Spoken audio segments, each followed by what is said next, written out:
On this week's 51%, the U.S. just passed what would have been the 50th anniversary of Roe v. Wade, had the Supreme Court not overturned the landmark ruling last year. We'll speak with the nation's Amy Littlefield about how the fall of Roe and the debate over abortion rights is playing out so far. This has really become a state and local fight. We'll also hear from author Trudy Krisher about her new novel inspired by her participation in the first National Women's March in 2017. I'm Jesse King. It's all up next on 51%. I was standing around like one of those girls I had seen in a movie. The whole world was a movie back then. I had my sunglasses on, I wanted to be seen without seeing shy Lolita. I wasn't really in it, I didn't really get it.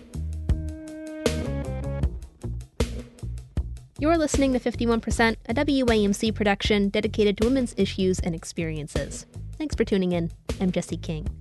On Sunday, January 22nd, the U.S. passed what would have been the 50th anniversary of Roe v. Wade. The Supreme Court's decision to overturn the landmark abortion rights ruling was, of course, one of the biggest news stories of last year, and it essentially returned the abortion debate back to states. Now, whether or not abortion is legal depends on which state you live in, and states have either been restricting the procedure or scrambling to protect access in the months since. It's a lot to keep track of now, and constantly changing. So today we're speaking with someone who has been watching the issue for a long time. Amy Littlefield is the abortion access correspondent for The Nation, focusing on reproductive rights, healthcare, and religion. She's one of the first on the beat, and her latest article actually focuses on how states and local city governments are working to protect abortion access in response to the Dobbs decision. Littlefield says the weekend of Roe's would-be anniversary was a busy time for both sides of the debate. Thousands protested in support of abortion rights on the anniversary itself as part of the National Women's March. 2 days earlier, though, the National March for Life met in Washington, D.C. with similar fervor. What I think was interesting about that event is there was evidence that, of course, the anti-abortion movement is emboldened, and yet there were only a couple congressional members who came out to that event because I think there is still a strong hesitation among Republicans to steer too close to the deeply unpopular political decision to overturn Roe v. Wade. I think Republicans are understanding that being vociferously anti-abortion these days could be a political liability. And that's a testament to the strength of the abortion rights movement, which was out in full force around the anniversary, not just demonstrating, but organizing behind the scenes, coordinating messaging that's going to help them reach people who are angry about the overturn of Roe v. Wade. And of course, in the corners, and outside of the public eye, activists are working every single day to get people the abortion care they need. So we've got 12 states that have banned abortion entirely at this point. Here in New York, at least, there's this sense that abortion rights are codified and protected to a certain extent, at least. Could you give me a picture of what it's like in these more restricted states right now? If you want to get an abortion, what are your options? Absolutely. I mean, so as you point out, 12 states ban abortion outright right now. 10 of those states are in a row in this great big block in the South. So if you start in El Paso, Texas, and move your way all the way east to the eastern edge of Alabama, we're talking about roughly the square mileage of half the width of the country there, where legal abortion has been banned. And then, of course, the next state over is Georgia, where there's a 6-week ban in place. The geography of where these bans are happening is deeply important because if you envision someone who lives right in the middle of that brick red wall, for people living there, accessing a legal abortion means either seeking out pills to manage it on their own and navigating the legal risks associated with that, or traveling many, many miles, which is just not possible for a lot of people. I read that you just came back from a trip to New Mexico, writing about efforts to help out-of-staters get abortions there. Do you mind sharing, what's going on in New Mexico? Absolutely. I mean, so again, if you think about, imagine a map of the United States, right? And I've really had to brush up on my geography here to cover abortion access in this moment. But if you imagine this map of the United States, right? and how abortion access is banned in this huge block of states in the South and stretching all the way up to Kentucky and Missouri and West Virginia. And then on the western edge of that block is New Mexico, is a state that is pretty small when you think about it in comparison to its neighbor to the east, which is Texas. And New Mexico has become a haven state for patients coming from Texas and from all across the region, from states where abortion access is restricted or banned. Now, they had been a destination for a long time for patients who needed abortions later in pregnancy, because there's a clinic there that was performing those services. And so patients, they had some infrastructure, the grassroots organizations and the clinics there had some infrastructure in place for dealing with out-of-state patients. They've now had to increase that exponentially. And so there's a group there called the New Mexico Religious Coalition for Reproductive Choice. And every week they airlift 10 people from Texas and fly them to Albuquerque, New Mexico, where they go to the clinic to access an abortion because it's legal in New Mexico. And their office is set up, it looked to me like a field hospital, right, in this new borderland of abortion access. They have cots there for patients to rest on. They have frozen dinners, cookies baked by volunteers. They give everyone a bag with a note in it that's written by a volunteer that says, basically, we're sorry you had to do this to get health care because we don't think that's right. And, we support your choice, which is a really powerful message, because the message that these Texans are being sent, right, is that what you need for your family is illegal, is criminal, is wrong. And so the New Mexico activists tried to send the message, what you are doing is okay, it is healthcare, it should be your right, and we're sorry that you had to make this long and arduous journey. The math here is really important, and I just want to highlight one statistic, which is that 58,000 is the number of abortions that the Guttmacher Institute says took place in Texas alone in 2020. 58,000, okay, which is like the size of a decent-sized city. It's really difficult to imagine in this new landscape of abortion access where 58,000 people go for care now that Texas has banned abortion outright. And a lot of those people are trying to make it to New Mexico. We're seeing clinics moving to New Mexico in order to try to expand access there to receive this influx. But I think about the many people who, would have been part of that 58,000 who just don't feel like it's possible for them to even imagine how to get an abortion in this moment, or they don't have the information to know that they can go to plancpills.org and find out about self-managing an abortion or seeking care from overseas abortion providers. There's a huge lack of information, and there's a huge amount of confusion and fear right now for people in states like Texas. I'd like to talk a little bit about how we got here, for those who aren't aware, and the strategies used by anti-abortion rights groups that helped to lead to the fall of Roe. What are some of those strategies, and where do you see it going from here? The dominant strategy of the anti-abortion movement since Roe v. Wade has been an incremental strategy. So they've been chipping away at abortion access. And of course, that started really significantly with the Hyde Amendment in 1976, which was a ban on federal funding of abortion. And the Hyde Amendment, right from the jump, really created two Americas. It created a situation where patients who were on Medicaid could not access abortion unless their state, allowed specific funding for the procedure. And so red states, conservative states that followed the parameters of the Hyde Amendment, Medicaid patients there do not have access to payment for their abortion. And that meant that from the beginning, these patients were not getting the access they needed, or they were having to raise the money to pay for their abortions.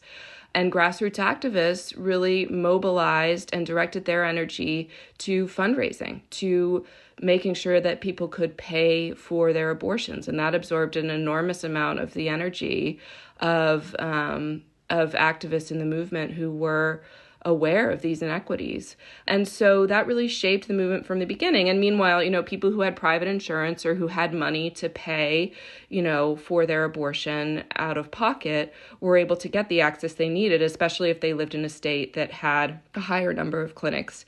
And then from there, of course, we saw chipping away at abortion access, restricting it to earlier in pregnancy, restricting it for young people, imposing waiting periods, ultrasound requirements, laws that made it harder and harder and harder.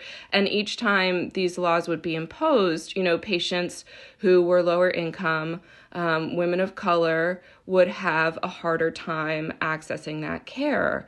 And of course, this all culminated in the reversal of Roe v. Wade.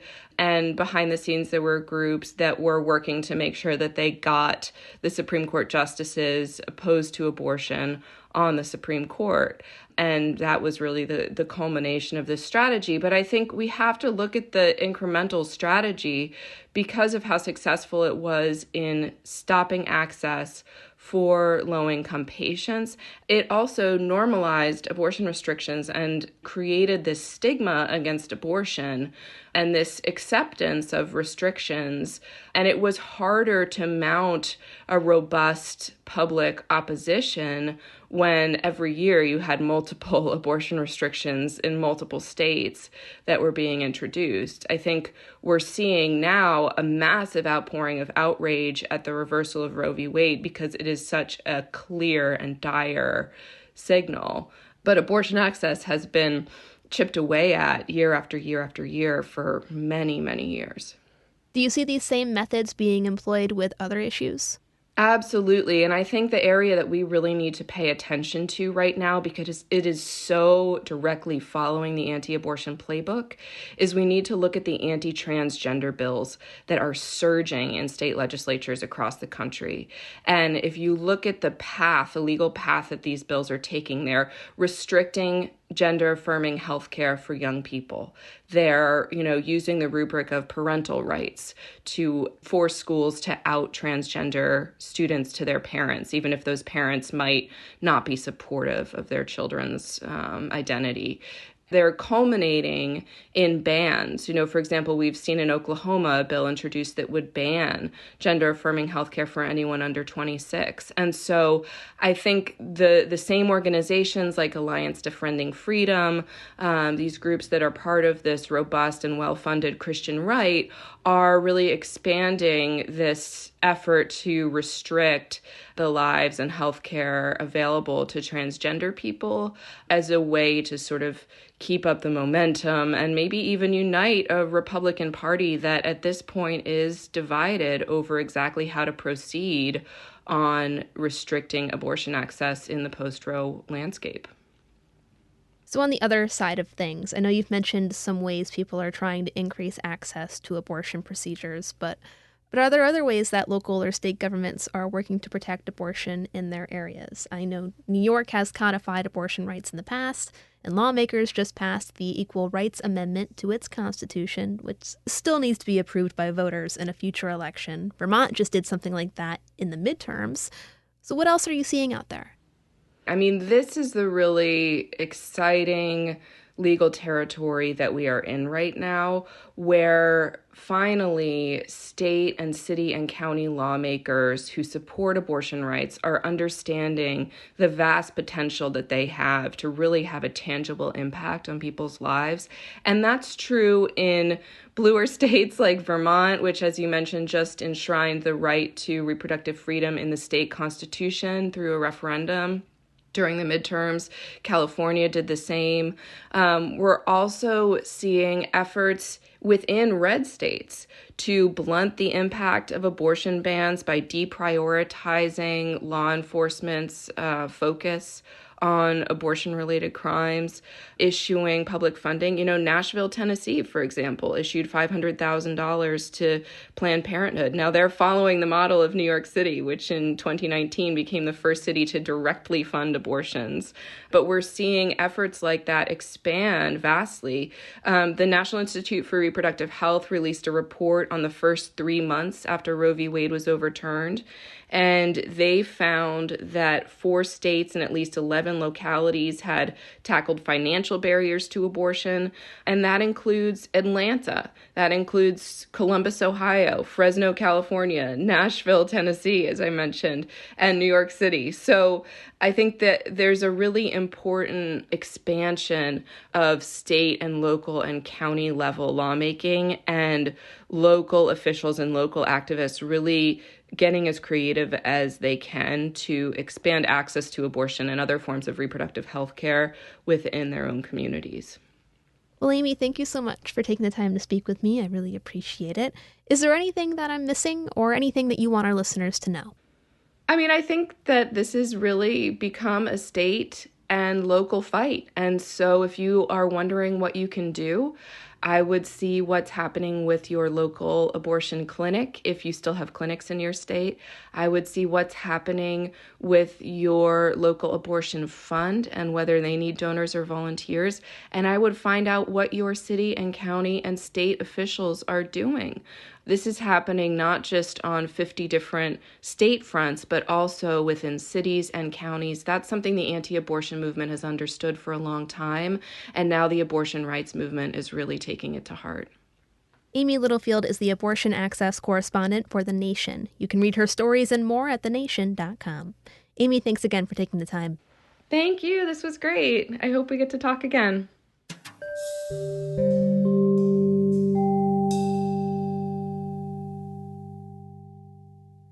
As I mentioned earlier, many of those who took to the streets for Roe's anniversary were there for the 7th edition of the National Women's March. This year, the main event was in Madison, Wisconsin, with roughly 200 sister marches across 46 states, promoting social change, feminist ideals, anti-racism, and, of course, abortion rights. The motto of this year's march was that the movement was, quote, bigger than Roe. The march has been trying to remobilize people and keep its momentum going, since millions marched in cities across the globe to protest former President Donald Trump's inauguration in 2017. Our next guest was among them, and says she is trying to keep that energy alive in her own way. Trudy Krisher is a longtime author whose novels have typically explored themes like gender and self-identity.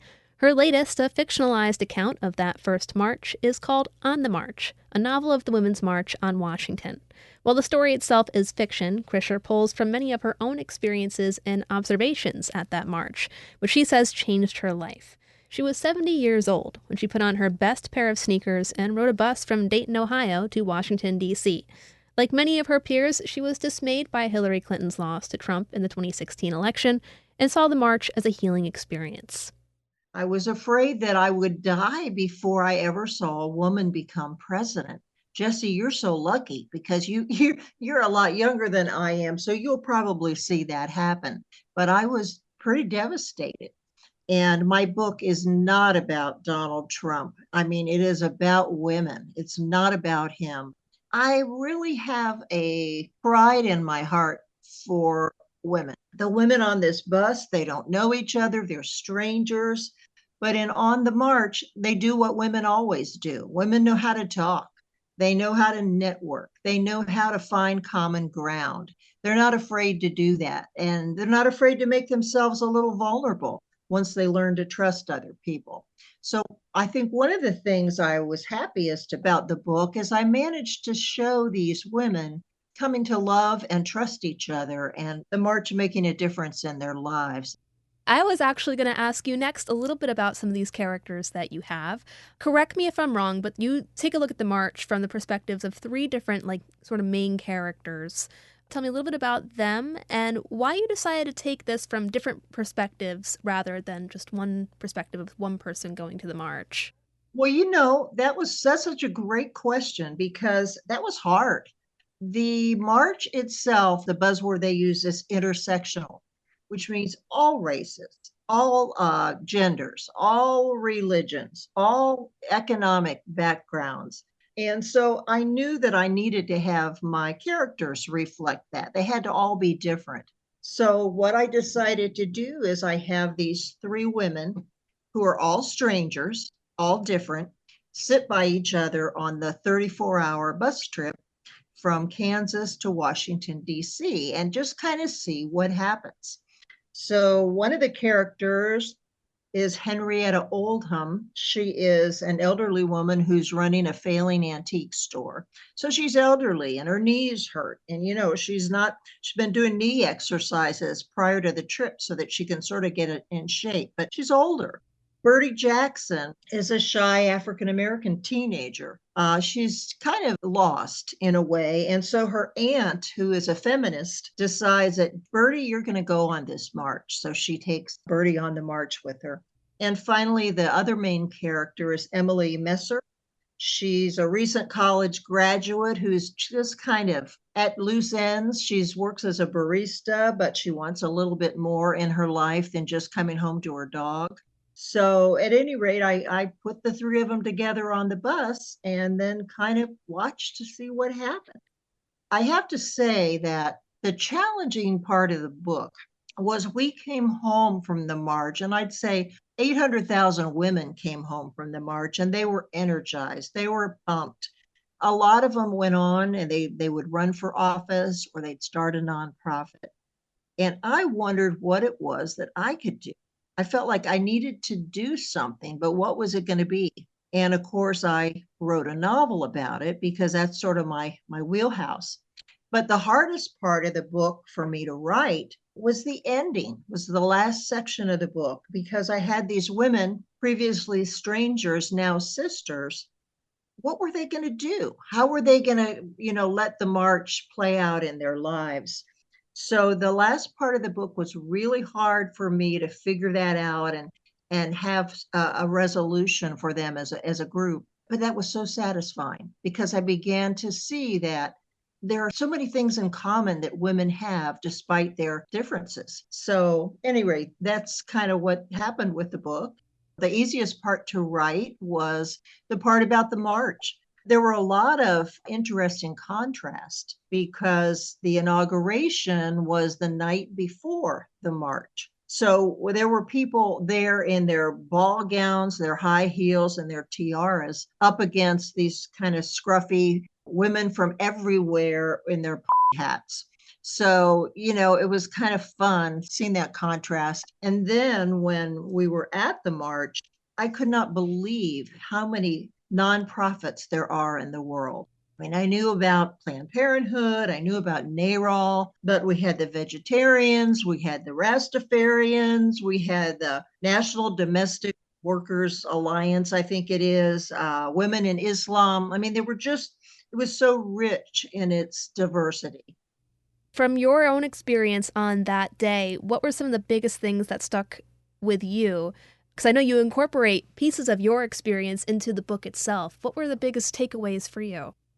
I think the biggest takeaways for me was how enormous it was. They had expected, I think, about 200,000 people, and it ended up being around 800,000. And the organizers had done a great job, but because it was so crowded, they had to keep reconfiguring the parade route. So we think we're going in one direction, we go off in another, and it worked out in the end. But what was billed as a march is we were just taking baby steps most of the time because it was so crowded. Eventually, as we got out into the street with a little bit more room, we could march more easily, but it was very crowded, packed with everything. And the spirit of the crowd was lively. There were men there were babies there. Everybody was peaceful. And I think that's one of the things that I'm proud about is I took away from that. We were worried. Would people be, attacking us, or would there be violence, or would everybody be safe? And we really were. And I think women have a special skill for looking out for others and trying to put their best foot forward. That doesn't mean that men don't. Of course they do. But there's something special about the heart of a woman that looks out for, other people. So I was really proud about that. That was part of my experience. Well, I don't want to spoil the ending of the book at all, but I know you mentioned that one of the hardest parts was sort of figuring out what your characters were going to be doing after the march. If we want to talk about it maybe a little bit broadly to sort of like their arc over the course of the book, like how did the march get them to where they are today? Well, I think one of the things that got them to where when the resolution took place is a spirit of trust grew up between these women who were very different, and they began to let themselves be vulnerable, to sort of be who they were, and to listen to themselves and to other women on the bus about what some of their issues were. There's a woman on the bus who was a teacher of the year who had to give up her job so that the men's basketball coach, could teach chemistry who didn't know anything about it. We've all experienced those kinds of things. There's a Latina on the bus who is undocumented, and she shares her story. And I think what happened at the end is that they had realized that they had more in common to bring them together, and they couldn't let go of those ties. So I don't want to spoil the ending, but they managed to find a way that they can work together, combine their common interests, continue the trust that they have in each other, and they managed to use their sisterhood to overcome a lot of the struggles that they were facing. One of the things I've been so happy about is that when I've been able to speak to a book club, women love this book. They relate to it. They see themselves in it. And that really makes my heart feel happy. And of course, one of the things that's happened is after the high of the Women's March, we've had the low of the Roe versus Wade decision. So, it's like we're not done. Women are always going to have to keep marching. I wanted to ask a little bit about sort of, I guess, your view on the future of the march. I know we had the latest iteration this past weekend on what would have been Roe's 50th anniversary. When you look at the way the march has changed and the path our country is taking on issues like abortion, where do you see this movement going? I can't see into the future, but I am worried.